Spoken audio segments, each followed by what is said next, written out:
Salut mes investisseurs, j'espère que vous allez bien. Je vous propose cette nouvelle vidéo sur le CTO, le compte titre ordinaire. Le compte titre ordinaire est un peu plus compliqué que le PEA, donc n'hésitez pas à d'abord aller voir la vidéo du PEA qu'on a sorti la semaine dernière avant de regarder celle-ci. Donc tout d'abord, qu'est-ce que un CTO? Un CTO est un compte titre ordinaire qui permet d'investir en actions et en obligations dans le monde entier. Que peut-on avoir dans un CTO? Donc comme je vous l'ai dit, on peut avoir des actions et des obligations, mais on peut aussi avoir un OPCVM et des trackers. Donc un OPCVM, c'est un organisme de placement collectif en valeur mobilière. Donc je vous en parlerai dans une autre vidéo parce que c'est quand même assez compliqué et il faut pas mal de temps pour que vous puissiez comprendre et surtout bien l'expliquer. Et donc les conditions d'ouverture pour un CTO, ce qui est bien, c'est que par rapport au PEA, il n'y a pas d'âge. Donc on peut l'ouvrir avant 18 ans.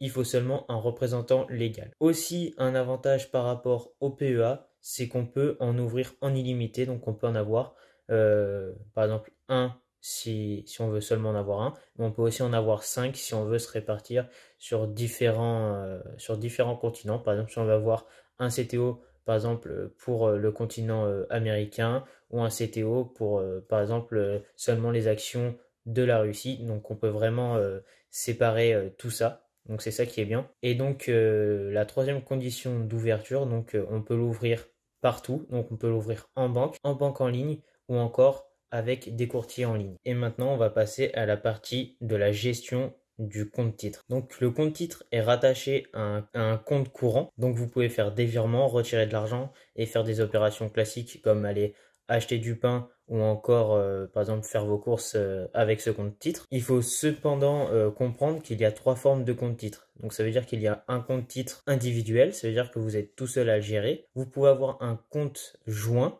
donc vous êtes deux personnes à le gérer. Donc par exemple vous et votre conjointe ou par exemple vos deux parents. Il faut savoir que chaque décision doit être acceptée par les deux. Donc par exemple dans un compte joint, les deux personnes doivent être d'accord si vous voulez investir ou si vous voulez retirer l'argent. Et pareil pour le troisième compte qui est le compte indiviste. Donc ça veut dire par exemple si quelqu'un décède et par exemple il avait trois enfants, et ben le compte va être réparti sur ces trois enfants. Et comme le compte joint, donc par exemple tout le monde devrait être en accord pour vendre ou acheter. Et c'est souvent cause de problème parce que c'est souvent pour un décès et donc c'est les héritages, par exemple, du compte. Et souvent, c'est là où il commence à y avoir des embrouilles dans les familles. Et c'est pour ça que souvent, il est très mal utilisé ce compte indiviste. Et maintenant, on va passer à la partie la plus grande de la vidéo et la plus intéressante qui est la fiscalité. Donc, on va parler tout d'abord de la fiscalité des dividendes. Il faut savoir que depuis 2014, les courtiers envoient directement aux impôts toutes les informations dont vous aurez la fiche d'imposition toute pré-remplie et vous n'avez plus rien à faire de ce côté-là car c'est l'État qui va s'en charger. Donc ça, c'est vraiment bien. Si le revenu fiscal référent, donc le RFR, est inférieur à 50 000 euros si vous êtes seul ou à 75 000 euros si vous êtes à deux, vous aurez plus besoin de payer le prélèvement forfaitaire libératoire. Cependant, il est déjà, vous devez le payer par rapport à la banque, mais va falloir faire la proposition pour pas le payer. Parce que si vous ne faites pas cette proposition, et en fait, il va vous le mettre directement dans la fiche d'imposition.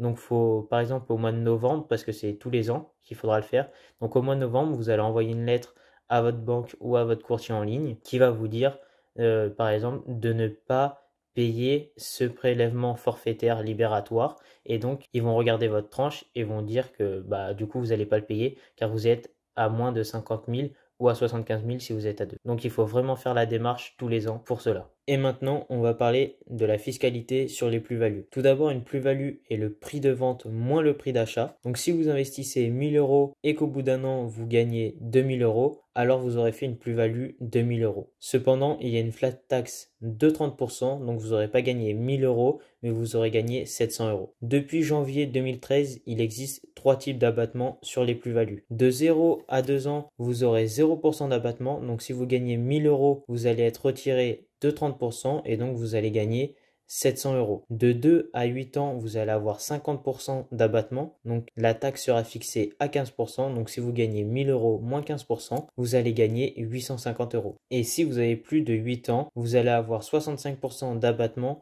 et donc vous serez taxé à 10,5%. Donc si vous gagnez 1000 euros moins 10,5%, vous allez gagner 895 euros. Après avoir parlé des plus-values, il faut maintenant parler du prélèvement sur les dividendes qui est de 30%, donc encore une taxe en plus du CTO par rapport au PEA. Je vais vous le détailler car je suis gentil aujourd'hui et j'ai envie de vous faire plaisir. Donc si vous percevez les dividendes d'une action française ou européenne, vous allez avoir un prélèvement social de 12,8% comme pour le PEA. Vous allez avoir en plus l'impôt sur le revenu de 17,2% et donc vous allez être taxé à 30%. Si vous avez une action étrangère à l'Europe, alors vous allez devoir payer, comme pour le PEA, le prélèvement social de 12,8%, l'imposition sur le revenu de 17,2%, pardon, et vous allez devoir payer l'impôt du pays en question. Donc si vous avez une action de Russie, vous allez devoir payer l'impôt qui est en Russie.